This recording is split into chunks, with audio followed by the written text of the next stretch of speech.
Well, the first professional job I had was when I was actually at Brandeis University.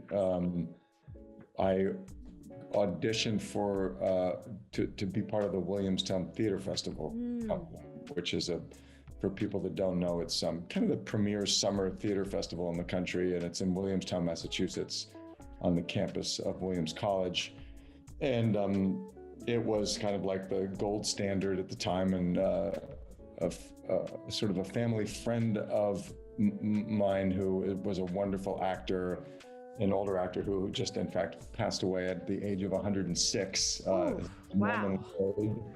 Norman said, if you're going to be an actor, you have to go to Williamstown. So I auditioned for Williamstown and amazingly got cast, but to be part of the company. And my first role was as a spear carrier in a 10-hour epic called The Greeks, which was sort of a retelling of the sort of story of the Trojan War, and taking the plays of Aeschylus, Sophocles, and Euripides and putting them into this sort of 10-hour epic, which I think a lot of people fell asleep at, but it was very exciting. 10 hours. And I had no lines, but I stood there, with a spear and acted my head off as much as I could. But it was, it was an amazing experience. And then that sort of launched, that was, the first professional theater that I was ever a part of, and ended up spending 7 summers there over the years. 7 summers.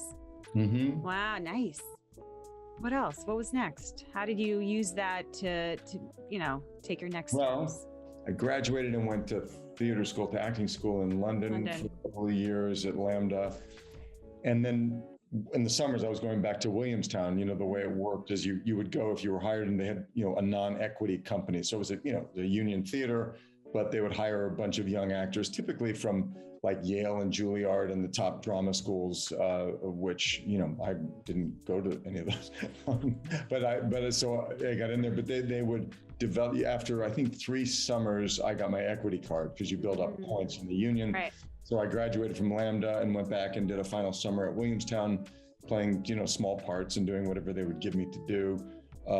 And I ended up getting my union card at the end of that, which was useful. And then I went to New York and tried to start figuring it out. And so the first opportunity I got, this was not, I honestly, I got together with a bunch of friends of mine from Williamstown that fall, and we put on a show in my friend's apartment. He had this, what now would be millions of dollars, but at the time, Soho was not a fancy neighborhood, and it was on the outskirts. He had this illegal loft that he lived in. Nice. And we put on a Sam Shepard play we took over his apartment and invited anyone who would come to see it, and that's how I got an agent. And then, a few months later, I just got a job understudying at the Manhattan Theater Club, which is a very good theater in New York. Yes. And then they cast me in their next show. I actually got a part. It was a play called Digby, which was a really funny comedy that was quite successful for them, and with a bunch of older actors in my mind. They weren't very old. They were much younger than I am now. But anyway, that was my first sort of professional New York debut, and I thought, okay, now I've made it. That was only there was very, very beginning. Many years of many lean years to follow that one, but yeah. So that was the kind of the next significant thing, was actually getting a job in the New York theater. Yes, love it. Did you stay in New York for quite a while, or? I stayed here for a couple of years. Yeah. I started working, and that was great. But like all actors, if I worked a couple times a year, that was amazing. And, but I did feel that I sort of, established a toehold in the New York theater scene, which can be very cliquish and closed. Yes. What did you do during those lean years? And what do you recommend actors who are experiencing that now? Well, it really is what I said before about creating a network, a creative network of people that you respect and can create work with. And now there are so many, it's so available to make your own work. When I was starting out, literally all you could do is you could put on a play somewhere, you could do a show. So, we would do plays. I didn't actually do that many. The first one that I mentioned, but I had friends who would like do Shakespeare.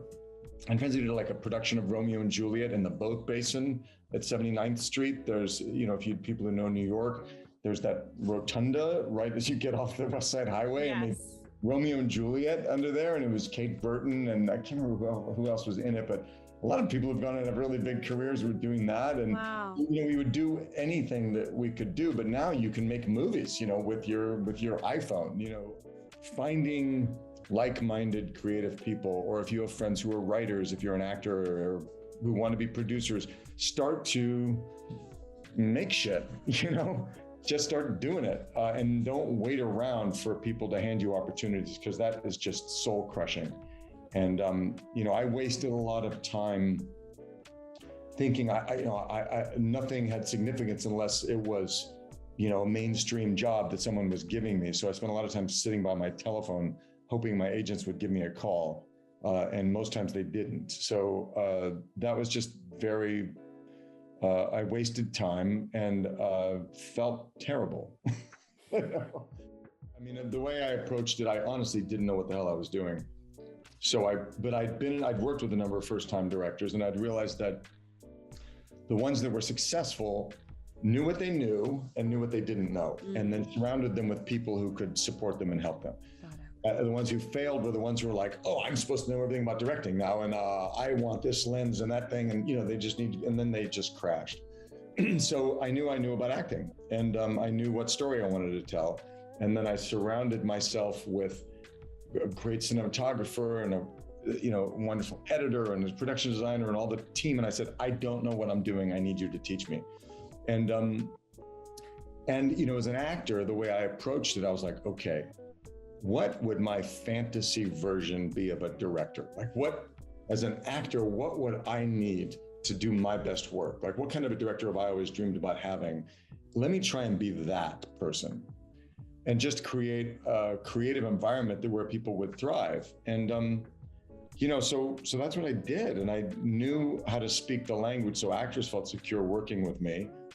And then, I also realized it extended to all of the crew. If you have a spirit of collaboration, because what that meant really when I said create the environment, it meant being collaborative, like not being, the less good directors that I have worked with or had worked with up to that point were directors who sort of enforced their preconceived idea of what something should be on an actor.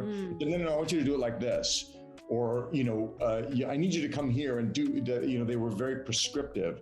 And good actors just don't work that way. It's not good. It shuts you down. So it was like, make people feel like it's their idea and suggest something, but be open and collaborative. And 1 + 1 does not equal 2. 1 + 1 equals 1,000.